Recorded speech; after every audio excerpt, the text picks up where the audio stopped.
பேசலாம். கர்த்தருடைய நாமம் மகிமைப்படுவதாக.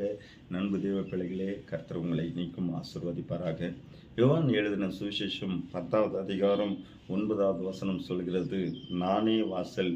என் வழியாய் ஒருவன் உட்பிரவேசித்தால் அவன் ரட்சிக்கப்படுவான்.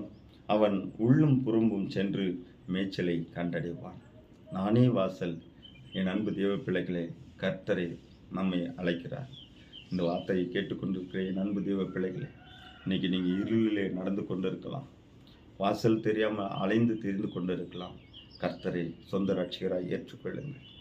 நானே வாசல். என்னில் பிரவேசிக்கிறவன் உள்ளும் புறம்புமாய் மேய்ச்சலை கண்டடைவான். பசி தீர்க்க கர்த்தர் இன்றைக்கு அழைக்கிறார். அன்றொரு பிள்ளைகளே, தேவனே ஏற்றுக்கொள்ளுங்கள், நம்பிருங்க. கர்த்தர் உங்களை ஆசீர்வதிப்பாராக. God bless you. ஆமென்.